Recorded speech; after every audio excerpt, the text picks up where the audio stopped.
If you guys don't know what Elden Ring is, well, have you been living under a rock for the last few years? It won Game of the Year 2022, and very recently the expansion, Shadow of the Erdtree, released on all platforms. It's been out for a few weeks now, but already it's taken the world by storm, since in the first week alone, it achieved over 5 million sales, and brought over 800,000 players back to the game, playing it concurrently all at the same time. In other words, Elden Ring is a pretty big fucking deal, and is universally praised across the board.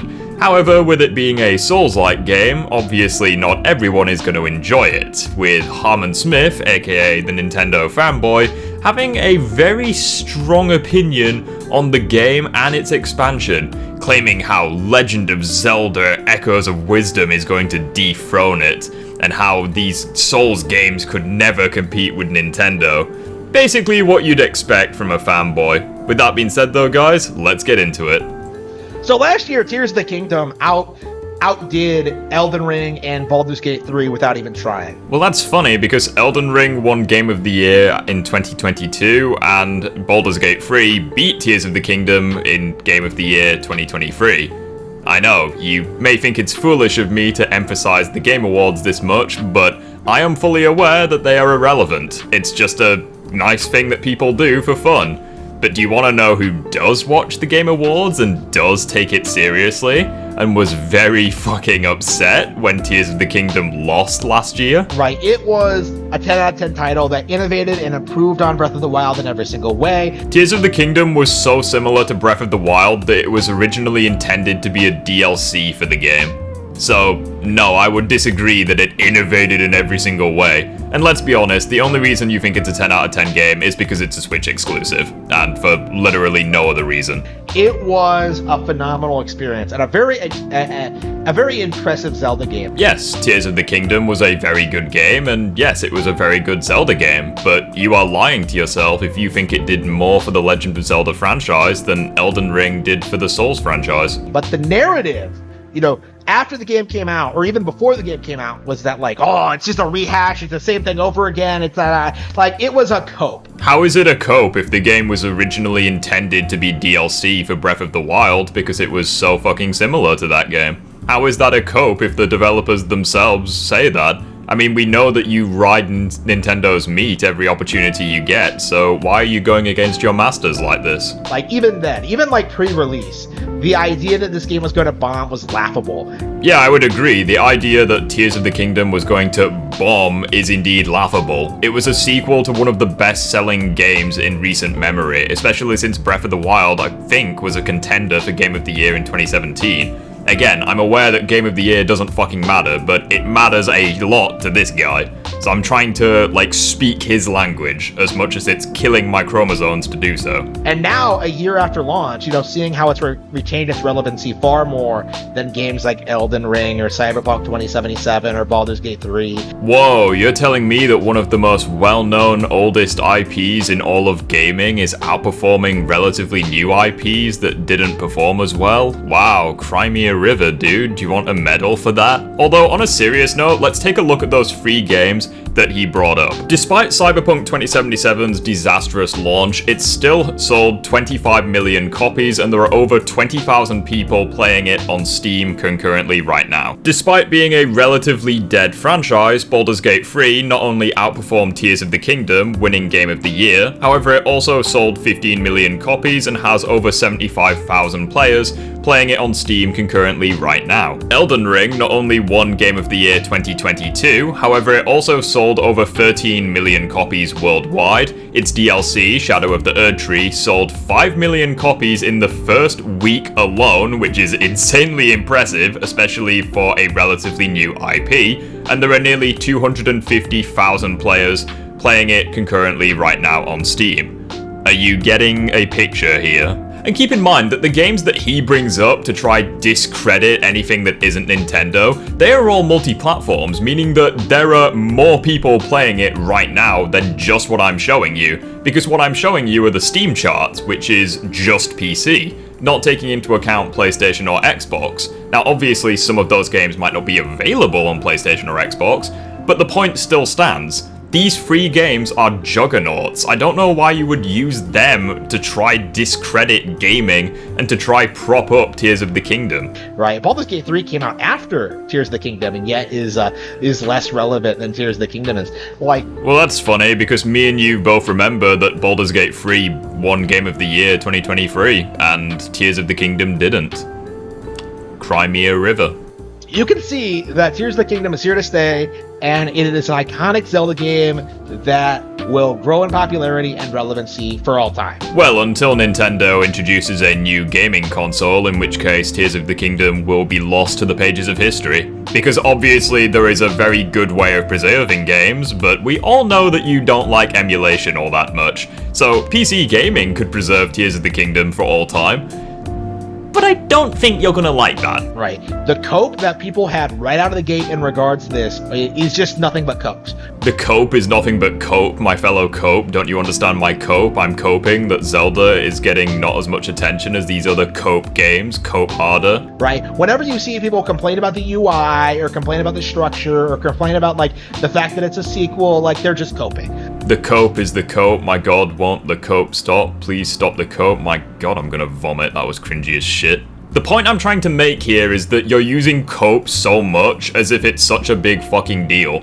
Like, people were understandably justified to be nervous for Tears of the Kingdom's success because it's a very big game releasing on objectively the weakest modern hardware. Right, the reality is Tears of the Kingdom is better than your favorite game. Tears of the Kingdom is better than your favorite game. If you needed any more proof that this guy was a 5-year-old trapped in a 40-year-old's body. The funny thing about this is that you put a heavy emphasis on copies sold as if it means fucking anything.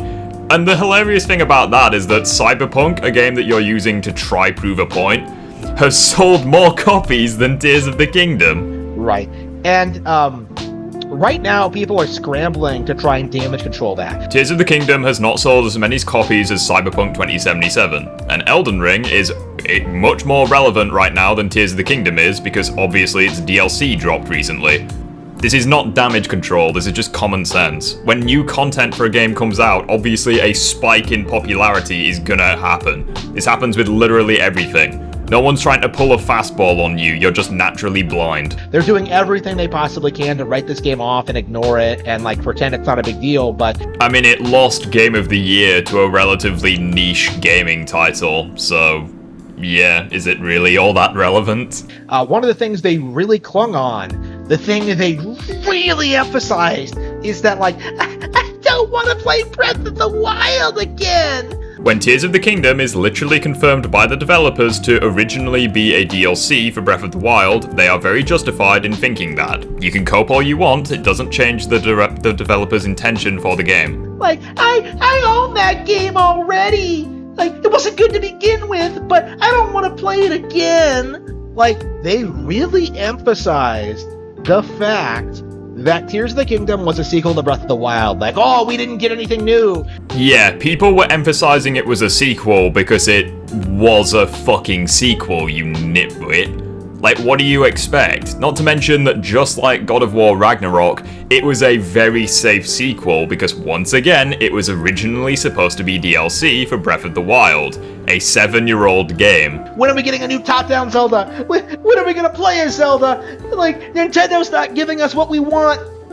I mean, no one on the planet likes literally everything. If people didn't like Breath of the Wild, then that's totally fine, but there was a very high chance they were also not gonna like Tears of the Kingdom because of how similar the games are. You can't change what people naturally enjoy. You can try persuade them to purchase a game by doing a very detailed review, but at the end of the day, not everyone is gonna like everything. Not everyone likes Elden Ring, and I am completely fine with that. Elden Ring is one of my favorite games of all time, and it was easily my game of the year for 2022. But I'm fully aware that it's not for everyone. They really came out and tried this. They really thought this would work. And what happens?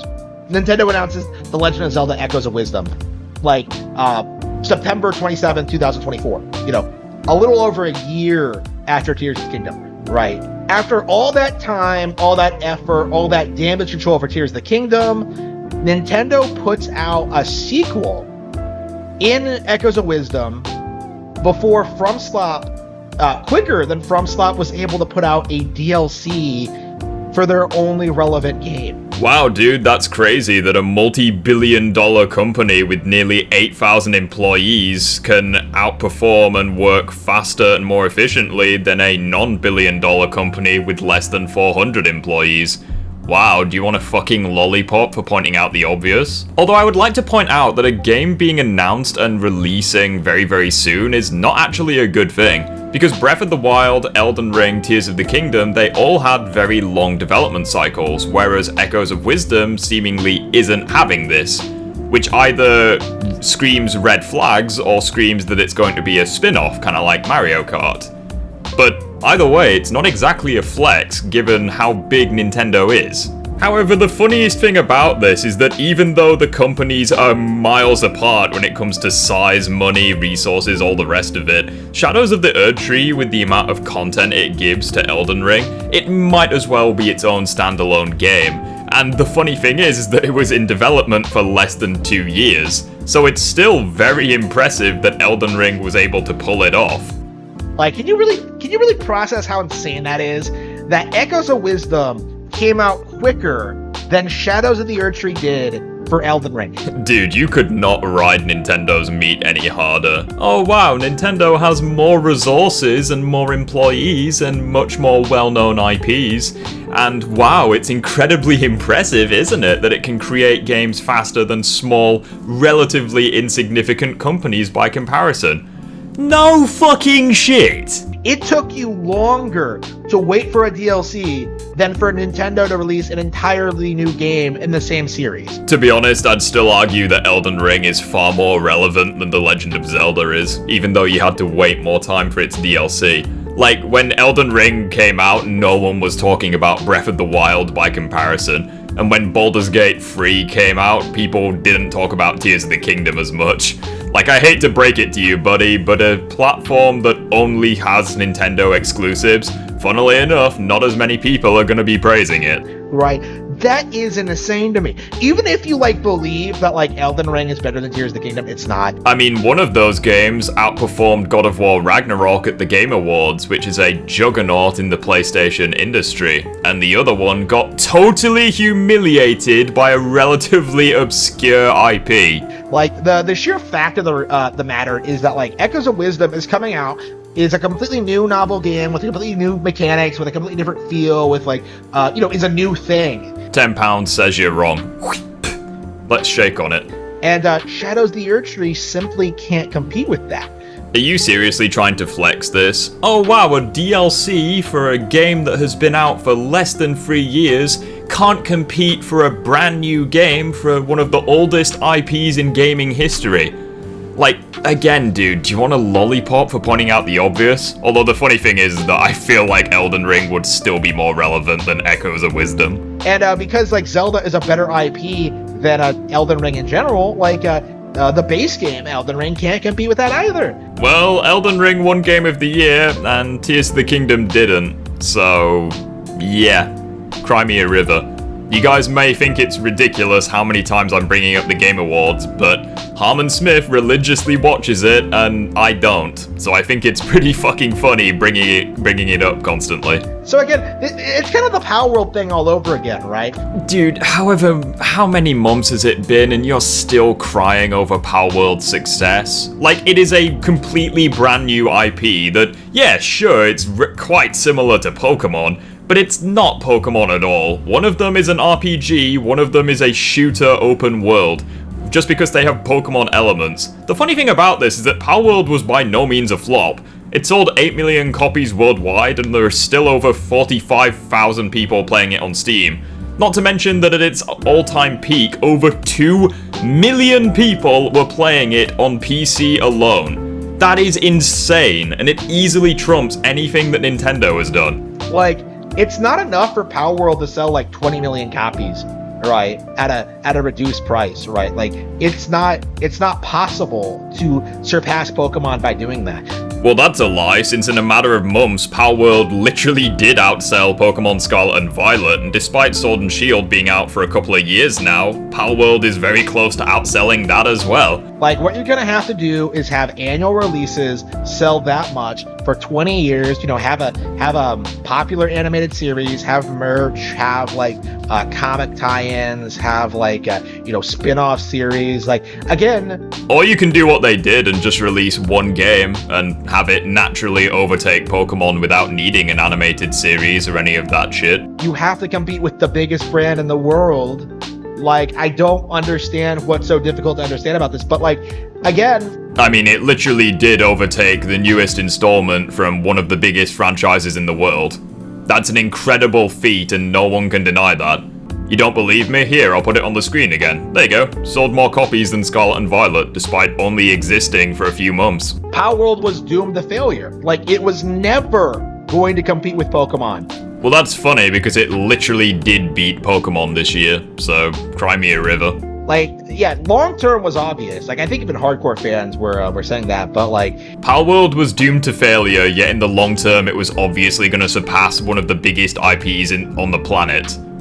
However that makes sense. It's kind of shocking how even in the short term, Pokemon couldn't remain relevant. Yeah, Scarlet and Violet were incredibly disappointing on launch. This is pretty much common knowledge with all the graphical performances that it had. You know, at the very least, people will like look back on Digimon and just be like, oh, the first anime season was good. Like, the original title for this video was like, Legend of Zelda is gonna overtake Tears of the Kingdom, yet we're talking about Palworld, Pokemon, and now fucking Digimon of all things.